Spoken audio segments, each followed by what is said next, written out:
नमस्कार, मी प्रियांका पाटील। आपण पाहत आहात राष्ट्रीय लोकराज्य न्यूज, निर्भीड बातम्यांचे व्यासपीठ। आज आपण दिवसभरामध्ये घडणाऱ्या घडामोडींवर नजर टाकूया। राहुरी तालुक्यातील सर्वात मोठी बातमी समोर येते आहे ती म्हणजे शरद पवार गटाचे महाविकास आघाडीचे अधिकृत उमेदवार प्राजक्त तनपुरे यांना दिवसेंदिवस जनतेचा कौल वाढताना पाहायला मिळत आहे। त्यामध्ये त्यांच्या सभा होत आहेत, ते आपण मोठ्या प्रमाणात सभा पाहायला मिळत आहेत। त्यावेळी सभेमध्ये ते म्हणाले की मी माझ्या मतदारसंघामध्ये 6 सबस्टेशन आणले आहेत, तसेच राहुरी तालुक्यामध्ये अनेक योजना मार्गी लावल्या आहेत। राहुरी तालुका सुजलाम सुफलाम बनवण्यासाठी माझा निर्धार राहील असे आश्वासन प्राजक्तदादा तनपुरे यांनी प्रचार सभेमध्ये दिले आहे। त्यामुळे जनतेने कोणत्याही आमिषाला बळी पडू नये आणि महाविकास आघाडी सरकारच्या पाठीमागे उभे राहावे।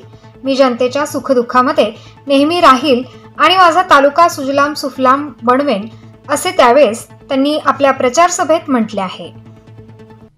नवीन कनेक्शन घेण्यासाठी देखील एखाद्या शेतकऱ्याला नवीन कनेक्शन घ्यायचं असेल तर 2 वर्षाचं वेटिंग पिरियड असं होतं त्यावेळेस। त्या 16 केव्हीएच्या आणि 25 केव्हीएच्या ट्रान्सफॉर्मरच्या मार्फतच कनेक्शन मिळायचं आणि ते मिळायला ऑनलाईन अर्ज करून 2-2 वर्षाची वेटिंग। एखादा ट्रान्सफॉर्मर ओव्हरलोड झाला असेल, सारख्या फ्यूजा उडत असतील, कॅपॅसिटी जास्त मोठी असतील तर त्याच्या जागेवर आणखीन एखादा ट्रान्सफॉर्मर बसवायचा असेल तर त्याकरता महावितरणकडे कोणतीही योजना नव्हती। महावितरणच्या मध्ये शेतीसाठी नवीन डीपी द्यायची कोणतीही स्कीम नव्हती। फार तर मग आमदार निधीमधनं किंवा डीपीडीसी मधनं देऊ शकत होतो, पण महावितरणच्या कडे अशी कोणतीही स्कीम नव्हती। आपण जेव्हा कृषी धोरण 2020 आणलं त्यावेळेस आपण ही योजना आणली की नवीन आपण फंड तयार केला, त्याच्या माध्यमातून डीपीया देणं असेल। मी तर खरं मतदारसंघाचा आराखडाच तयार केला। अधिकाऱ्यांना सांगितलं की बाबा आपल्याकडे 4 वर्षात म्हणलं 5 वर्ष सरकार टिकेल का नाही मला गॅरंटी नाही, म्हणलं 3-3 पक्षांचं सरकार आहे। मात्र इथं दोन्ही आमचे सहकारी आहेत, शिवसेना आहे, काँग्रेसवाले पण आहे, पण शेवटी सगळ्यांनी आम्ही एक दिलानी काम केलं। पण मात्र 2.5 वर्षामध्ये हे तुम्ही राहिले पण आमच्या दोघांचीच गडबड झाली। 4 वर्षाचा म्हटलं आपल्याला आराखडा तयार करायचा।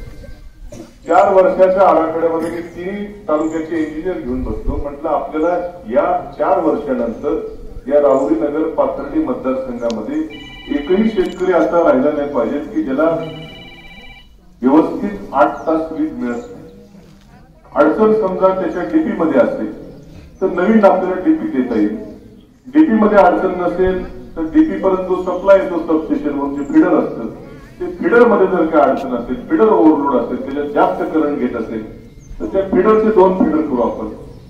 फीडर पण जर योग्य असेल, अडचण सबस्टेशन मध्येच असेल, सबस्टेशन मध्ये जर क्षमता त्याची पुरत नसेल, लोड असेल जास्त, तर नवीन सबस्टेशन करता येईल का, आहे त्या सबस्टेशनची कॅपॅसिटी वाढवता येईल का, असा पूर्ण मतदारसंघाचा आराखडा हा 4 वर्षाचा आम्ही त्या ठिकाणी तयार केला।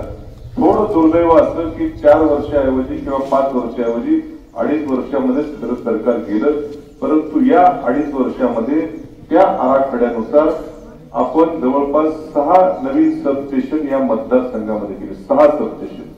कित्येक आमदारांची अशी करिअर 5-5, 6-6 टर्म निघून जातात, पण एखाद दुसरं सबस्टेशन जरी मतदारसंघात झालं तरी खूप मोठं काम झालं असा विषय असतो। पण मात्र आपण 2.5 वर्षामध्ये जी योजना महाविकास आघाडीच्या सरकारनं आणली त्या योजनेच्या माध्यमातून 6 नवीन सबस्टेशन या मतदारसंघामध्ये उभारले। राष्ट्रीय लोकराज्य न्यूज नेटवर्क राहुरी। ताज्या बातम्यांसाठी आणि अपडेट्ससाठी राष्ट्रीय लोकराज्य न्यूज चॅनलला सबस्क्राईब करा, तसेच लाईक आणि शेअर करा।